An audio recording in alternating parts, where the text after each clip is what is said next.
Energy in general is always will be associated with how you can store this energy, or how you can convert energy from one form to another form. Okay, so these are the two basic uh, principles on which, let's say, energy based research is done. Now, when you talk about energy, let's say energy is required for almost all kinds of jobs we do every day, right? Starting from your, like, if you want to cook something, you want to eat something, so you need energy. If you want to run any electrical devices or any appliances, so you need energy. So energy is kind of like part of our life, knowingly or unknowingly. You need, even like, to sustain your life, you need energy as well. So the energy is basically is a supplement that is necessary to sustain our life as well as make our life comfortable.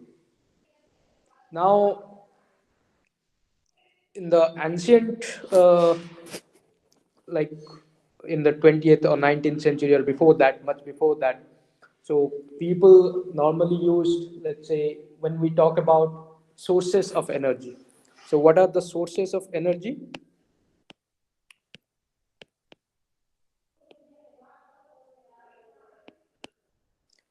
So one could say, in the uh, like before electricity was produced, so mostly energy meant, people meant heat, right? Heat energy.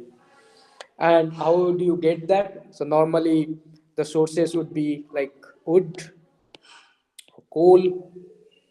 Okay, so these are your normal sources of energy that actually exist for like 1,000 years, and still they are also used. Now, uh, and then later on, so we started to use mostly like fossil fuel based energies, which are normally we call them as, yeah, so they are based on either some form of carbon compounds. So mostly based on, so some carbon compound is involved there, and or modification of that. And those energy sources are normally used and still actually used quite a lot in our day-to-day life.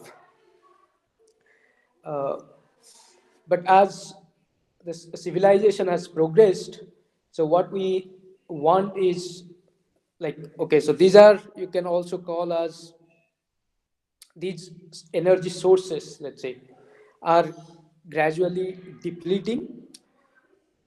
So that is one reason, and also they cause a lot of pollutions as well. So there are a lot of environmental issues while using these fossil fuel based energy sources. So when you talk about petroleum or coal, all these are, although they are cheaper, but they are not suitable for our environment and for our future. So what we are looking at is alternate energy sources.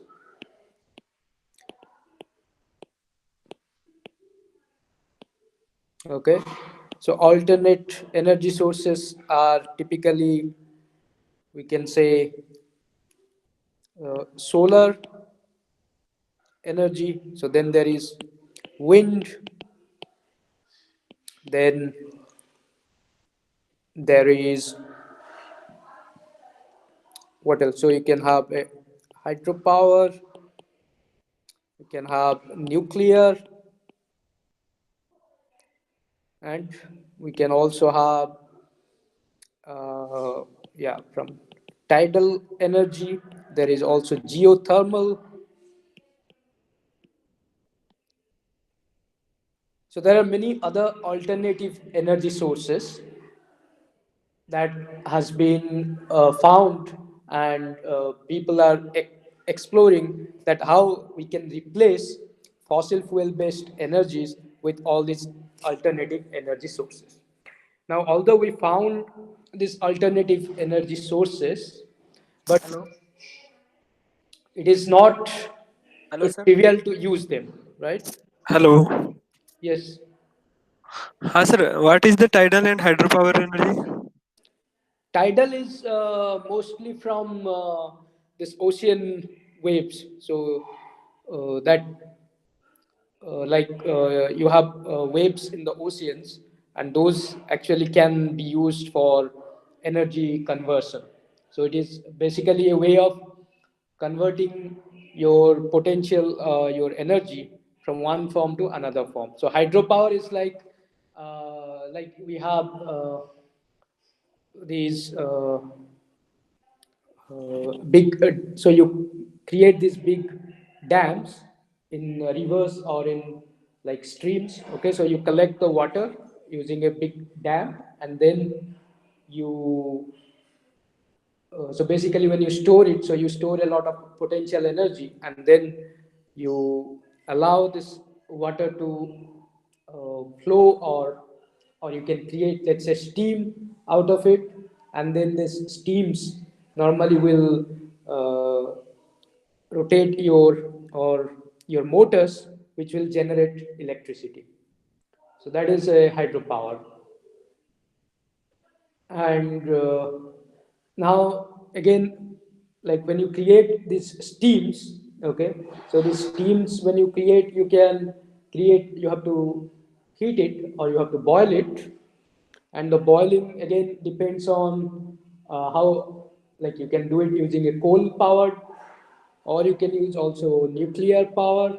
Okay, so these are the ways you can actually boil the water and then create steam, and the steam will turn the, like, run through the turbines, and then you get electricity.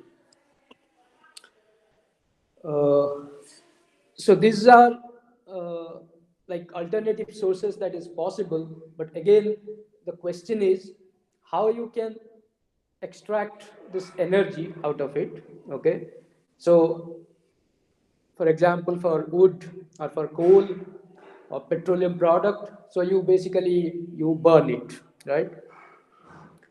uh, but then how sun also has a lot of energy, or wind also has energy, but how you get this energy from it? And that is where the research is happening. So what kind of devices you need to fabricate or you make, so that you can extract these energies efficiently. So always when we talk about these alternative energy sources and why they are not why it is not so easy to replace the fossil fuel based energy system so far, is always about the cost as well as the efficiency. So you need devices which can convert your solar energy for your useful for your use efficiently. So basically whatever we use or whatever energy we consume is in form of electricity. Okay, so electricity is the most like one of the basic way we use, I mean, run all our appliances. So therefore we need, so convert all these energies. So in solar we have, let's say, the light energy. Okay, so the photons. Or wind, we have this kinetic energy. Okay, all these need to be converted into electrical energy, and that is where the devices, there's architecture of devices, and what kind of material one can use, so that we can extract efficiently these energies for our need. So this is where efficiency is one aspect, and as well as the cost. So whether to convert this energy for your use, is it cost effective or not? If it is too expensive, so normally you would not go for that. And these are the primary factors which are actually kind of hindrance to switch completely from alternative energy sources to this this fossil fuel to a renewable energy sources. So we will see like how so as I said, one aspect is and mostly when we talk about in this context this energy, so we are talking about the conversion of energy. So there is also like it is not only about conversion, so also you need to store the energy, because many of your applications are not like you do not need the energy right at that moment when it is produced or right where it is produced. Rather you need energy somewhere else, so you have to transport it or carry it. So that means, so when you convert this energy, so you need to store it somewhere, and then so that you can take it to some other place and then use it there. And this storing of energy is also a big challenge, right? So you can store energy. So normally when we talk about storing of energy,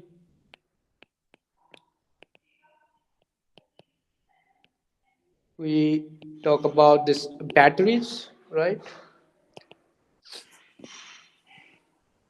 You can store energy, so batteries, or you can say this electrochemical cells.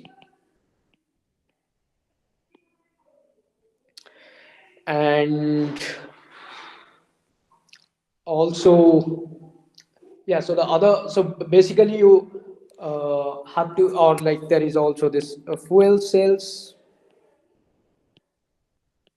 Okay, so these are very similar devices which you can use to store energy for longer purpose, as well as you can run portable devices with these energy storing units. Okay, so if you run a, so you have a laptop or a mobile phone, or you want to run a vehicle like electric vehicle, so everywhere you need to store that energy, and basically then you can convert when you need it. So in that sense, this fossil fuel based energy storing and conversion has been so widely studied, research, that it is very difficult to take it out uh, from our day to day life, or uh, from our economy. So it is not really easy to replace that. So we will look at these different aspects of energy conversion and energy storage in next few lectures. So that like or particularly so mostly we will touch upon this, so the aspect of solar cells, so mostly let's say quantum dot based, uh, because we are looking at mostly the application from the nanomaterials point of view. So we will also look at this batteries, so the materials that are now used so that you can store energy efficiently, and you can also convert it efficiently. And then we will also talk about fuel cells. Then another interesting energy, or which is kind of a clean energy source, is hydrogen. Okay, so if you so so when you burn fossil fuels, basically what you get is carbon dioxide or carbon monoxide, what is coming out, which is, and that is why it is kind of detrimental for the environment. So instead of this fossil fuel carbon based fuels, if we can use hydrogen, so if you burn hydrogen, so you get water, and therefore this is really a clean form of energy. So then a big chunk of research is also happening how to store hydrogen and how to convert efficiently this hydrogen, uh, and get enough energy from this hydrogen, stored hydrogen. So that is a big challenge as well. So these are the few aspects we'll be looking at. And also, I think, then in the second part, what we will discuss about, uh, so then of course, so this is not everything. Okay, so there are other forms of energy that needs to be investigated, and people are working on that as well. uh,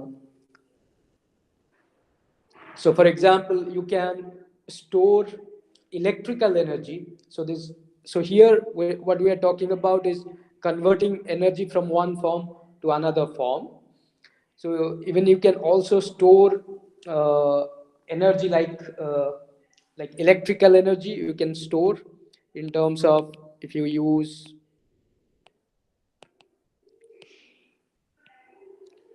using capacitors.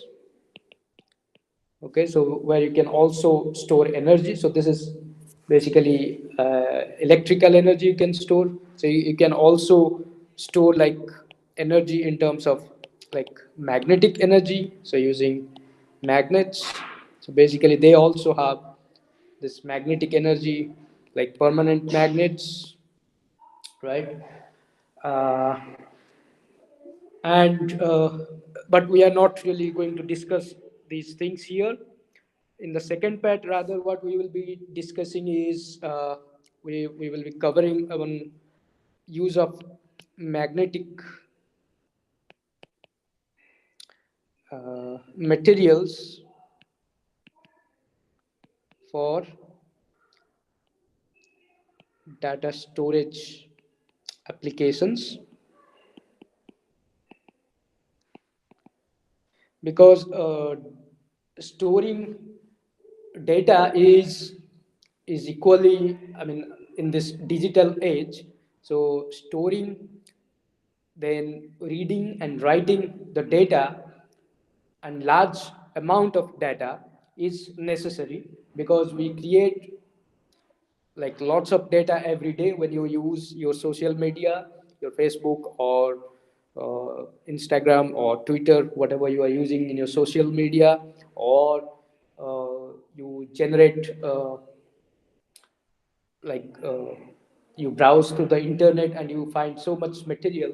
So that means all this data needs to be stored. It has to be, you can read, you should be able to read it, and you should be able to write it, and you, again, you have to do it with, again, better efficiency, and as well as in a smaller volume you can store like enough data, so that you can access it easily as well.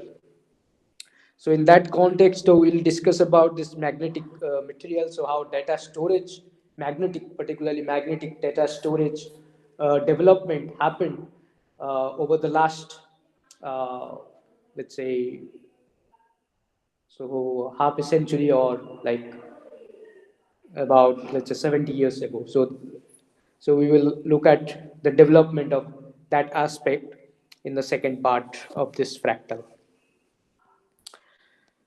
Okay, so yeah, any question so far?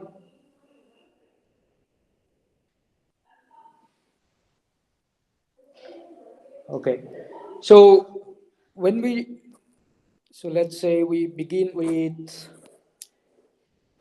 the solar cells. So what is a solar cell?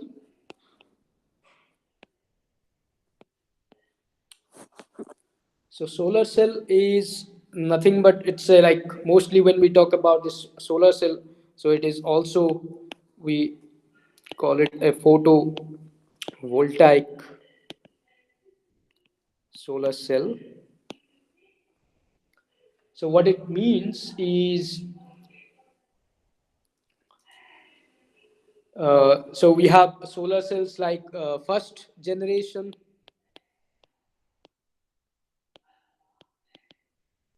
solar cell, so which is nothing but it's a PN junction diode. So again, a silicon-based device. So purely based on silicon PN junction diode. Okay, so this is a first generation solar cell, and then we have a second generation solar cell. So these are basically thin film solar cells, right? And here the thin film are based on so one of the so this silicon based solar cell is still like occupying almost I'd say 70 or 75% of the market, so it is still uh, quite used quite a lot in all the photovoltaic so if you talk about photovoltaic solar cells, so silicon, this PN junction, simple PN junction based diode uh, device is actually used almost like 70% of the volume. Then we have also thin film solar cells, which is based on this cadmium telluride is a semiconducting material, and then there is also nowadays it's a so it's a semiconductor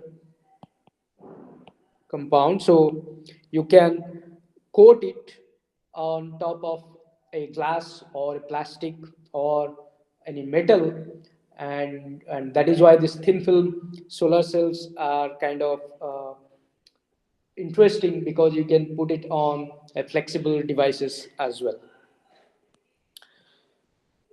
There is also another I forgot the name, so it's like CGIS, I think. This is another kind of this is material which is also used for solar cells, for thin film solar cells as well. So you can also use, so these are inorganic materials basically. So you can also use organic solar cells as well, thin film solar cells.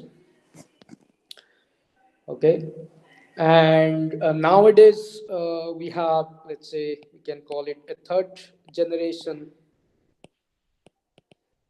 solar cells where quantum dots are used uh,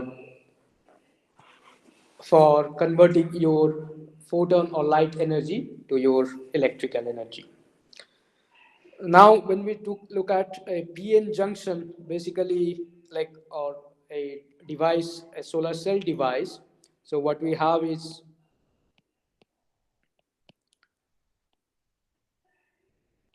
so let's say we have a, a P type and an N type semiconductor, and then we create a contact. So so we have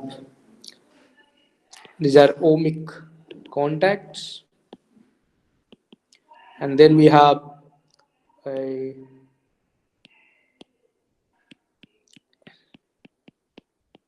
so this is your solar radiation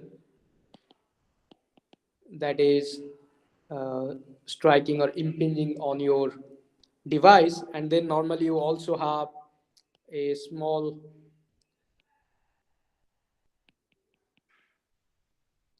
transparent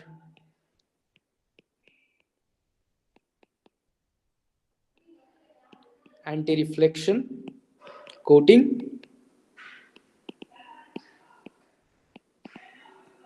And then when you sign, so this is, let's say the energy is, so you have certain energy h nu, and then when you irradiate with the sunlight, so you create a electron and hole pair, and then this electron, so that means you will generate a electron hole pair,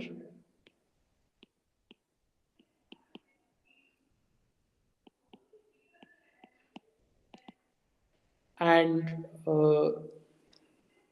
and the purpose here is you have to move these electron and hole pairs immediately, otherwise they will recombine. So if they recombine, if the recombination happens, so then it is definitely not good for your solar cell applications.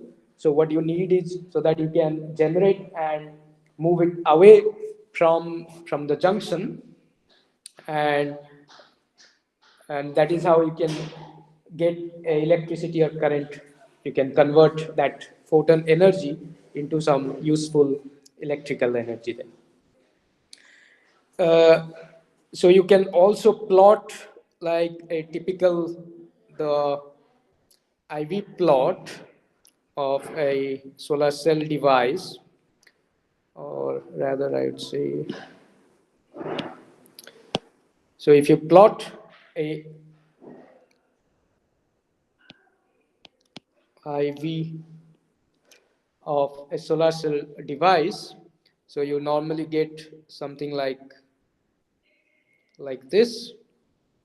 Okay, so this is your typical IV characteristic of a solar cell when there is light, when it is exposed to sunlight.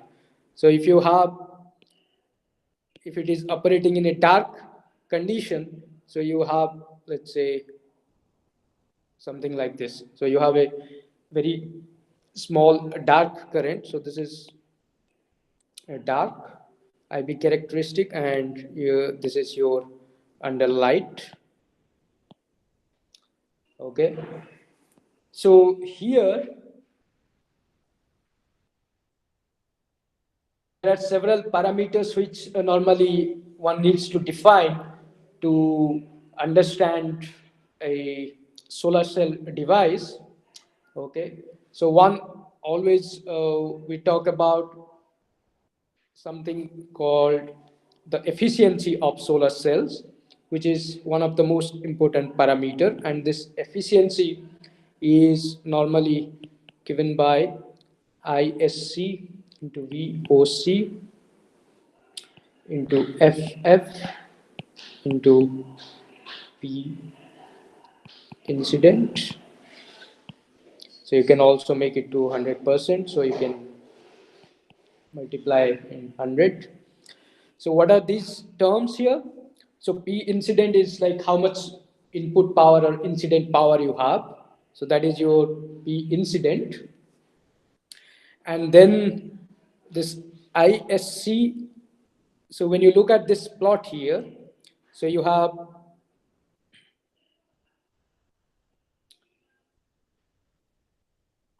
so at 0 voltage, you have some current which is known as a short circuit current, ISC. And at 0 current, so you have a voltage which is this open circuit voltage, VOC. So that means this is a typical IV characteristic that you will get for a given material uh, when the solar cell is in operation. Now, how this curve will change? So this VOC and ISC are like characteristic parameters of the solar cell device, and they depend on the material properties. Pretty much they will be fixed, like what kind of materials that you use. So if I take these two, so these are defined by your material property. So that means they are always like related to your structure or band gap. Okay, so these parameters will determine what will be the value of this short circuit current or open circuit voltage. So basically, you do not have much scope in terms of if you have a defined material, you cannot really change these values. But what one can change is this filling factor.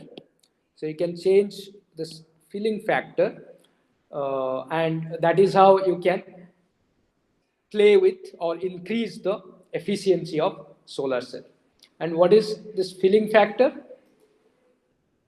So filling factor is defined by,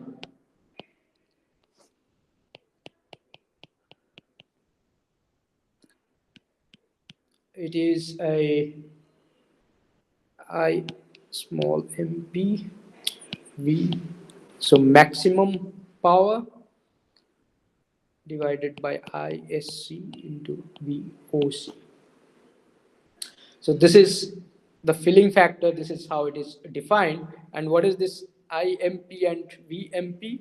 So when you look at the curve here, so this IMP and VMP will be, oh, let me take this color.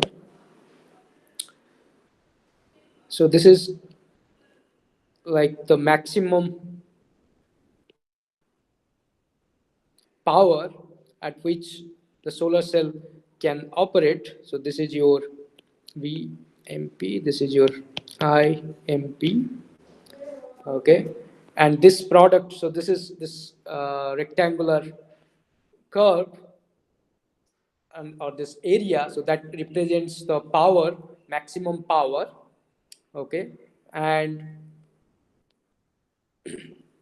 so when you operate your solar cell, so you have to operate it at the maximum power. So you create your device or you fabricate your device in such a way so that you can access the maximum power and the voltage from the device, and that is how you can increase the filling factor. And if you can increase the filling factor, you automatically increase the efficiency. Now, this efficiency is not like you never get 100% efficiency, right? Because it is again, so there are a lot of things in terms of during the fabrication that happens, which leads to a reduction in this efficiency, and that is where so if you want a good solar cell, so what you need is you have to increase this ISC and VOC, which is pretty much defined by the material property. So you can take silicon, so it will have certain ISC and VOC, and that is why a lot of different or new materials that are being actually investigated. So one is this, probably also you know already, perovskite solar cells. So this is another class of materials that are actually can provide much better efficiency. But again, the challenge in terms of, for industrial application, the challenge is still the large scale manufacturing of these solar cell devices, this perovskite based solar cell devices. And that is why this silicon is still kind of leading the photovoltaic industry so far. Okay, so so this is one kind of perovskite solar cell material, and then we will consider this new kind of material, that is a quantum dot based materials. And also another thing which I forgot to mention is this, which we will also consider or discuss, is known as dye sensitized solar cells. So we will actually touch upon these two. So dye sensitized solar cell and quantum dot based solar cells. So how they work, we will discuss in the next class.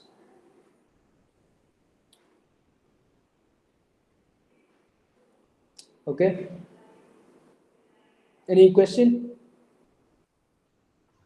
Sir, on this IV characteristics graph, Hmm. uh, what are the parameters that we are changing? Is it the light intensity or is it the voltage that we are changing? Oh, if you change the light intensity, this plot will change. So you'll get more and more current, right? Yes, sir. So that means if I increase the intensity, so this ISC will change.